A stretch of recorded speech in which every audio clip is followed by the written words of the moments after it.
Matahari baru saja tenggelam. Langit berubah dari oranye ke hitam pekat.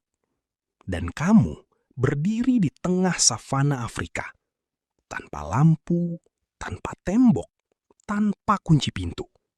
Di luar lingkaran cahaya api yang kamu jaga, ada sesuatu yang bergerak. Kamu tidak tahu apa itu. Tapi kamu tahu satu hal.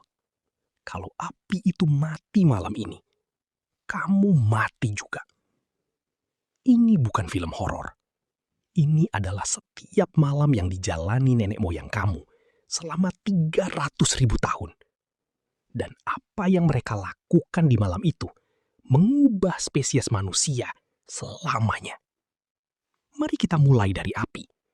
Karena tanpa api, tidak ada malam. Bukti tertua pengendalian api oleh manusia ditemukan di Wonderwork Cave, Afrika Selatan. Usianya 1 juta tahun. Tapi api bukan sekedar kehangatan. Api adalah alarm. Seekor singa bisa melihat dengan sempurna dalam gelap. Manusia tidak bisa. Tapi singa takut api. Jadi, lingkaran cahaya api, sekitar 9 meter diameternya, adalah satu-satunya zona aman yang manusia purba punya setiap malam. Di luar 9 meter itu, kamu adalah mangsa. Di dalam 9 meter itu, kamu adalah manusia. Nalarsia mau tanya sesuatu. Apa yang kamu lakukan setelah makan malam? Buka HP, scroll, nonton sesuatu, tidur? Manusia purba setelah makan malam melakukan hal yang jauh lebih penting. Mereka berbicara. Antropolog Polly Wisner menghabiskan bertahun-tahun merekam percakapan suku Juhwansi Bushmen di Kalahari, salah satu komunitas yang masih hidup paling dekat dengan gaya hidup manusia purba. Ia menemukan sesuatu yang mengejutkan. Siang hari, 80% percakapan mereka soal pekerjaan. Siapa berburu di mana, tanaman mana yang siap dipanen. Tapi malam hari di sekitar api, 81% percakapan berubah jadi cerita. Bukan gosip, bukan keluhan. Cerita tentang orang di tempat jauh, petualangan, bahaya yang pernah dihadapi. Tawa yang membuat seluruh camp tertawa bersama. Wisner menyebut ini sebagai momen lahirnya budaya manusia. Api malam itu bukan sekedar sumber cahaya. Ia adalah ruang kelas pertama, teater pertama, tempat ibadah pertama. Semua dalam satu lingkaran. Tapi ada sesuatu yang lebih dalam dari sekadar cerita. Di sekitar api malam itu, manusia purba sedang melakukan sesuatu yang tidak disadari oleh satupun dari mereka. Mereka sedang membangun otak yang lebih besar. Robin Dunbar, profesor psikologi evolusioner dari Oxford University, berargumen bahwa bahasa manusia berkembang bukan untuk berburu atau bertahan hidup, tapi untuk mengelola hubungan sosial yang kompleks.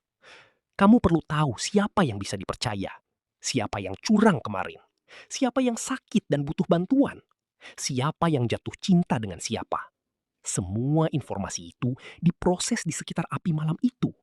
Dan otak yang mampu memproses informasi sosial sebanyak itu terus berkembang generasi demi generasi. Percakapan malam hari bukan sekedar hiburan. Ia adalah latihan otak terbesar dalam sejarah evolusi manusia. Lalu ada ritual. Setelah cerita, datanglah sesuatu yang lebih tua dari semua kata yang pernah diucapkan manusia. Musik. Bukti alat musik tertua ditemukan di Gua Hohlefels, Jerman. Sebuah seruling dari tulang burung nasar. Usianya 40.000 tahun. Tapi para ahli percaya musik sudah ada jauh sebelum itu. Karena alat musik pertama tidak butuh tulang atau kayu.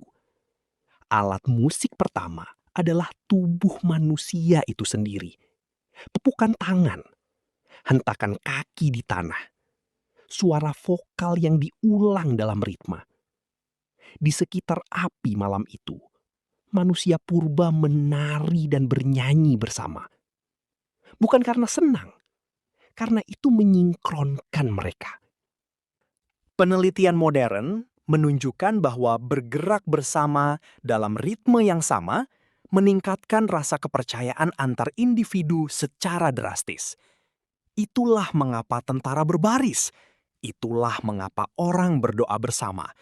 Itulah mengapa konser musik membuat orang asing merasa seperti keluarga.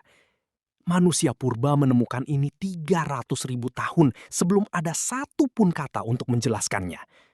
Dan ketika malam semakin larut, mereka tidur. Tapi tidak seperti cara kamu tidur. Seorang sejarawan bernama Roger Ekirch menemukan sesuatu yang mengubah cara kita memahami tidur manusia. Selama ratusan tahun sebelum era listrik, manusia tidur dalam 2 sesi terpisah.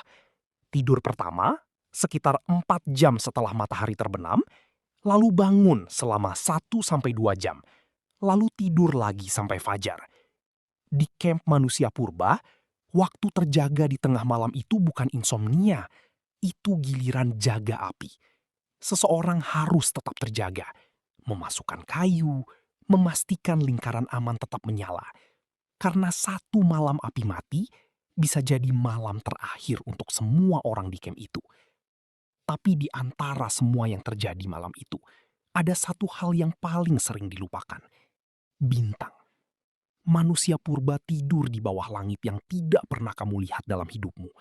Tidak ada polusi cahaya, tidak ada gedung, Tidak ada layar yang menyilaukan. Hanya bima sakti, penuh dan terang, membentang dari satu ujung langit ke ujung lainnya. Dan mereka melihatnya setiap malam selama 300.000 tahun. Para peneliti percaya bahwa pola bintang adalah peta navigasi pertama manusia purba. Mereka hafal konstelasi, seperti kamu hafal jalan pulang.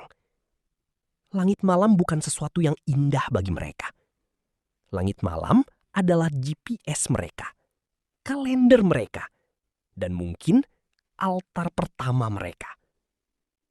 Jadi malam ini, ketika kamu mematikan lampu dan berbaring di kasur, ingat ini. Ribuan generasi sebelum kamu melakukan hal yang sama. Berbaring, menatap kegelapan, mendengarkan suara malam. Tapi mereka melakukannya bersama, di sekitar api yang sama, di bawah bintang yang sama, dengan orang-orang yang mereka kenal sejak mereka lahir. Kita mewarisi tubuh mereka. Kita mewarisi rasa takut mereka terhadap gelap. Dan mungkin kita juga mewarisi kerinduan mereka terhadap malam yang tidak pernah sendirian.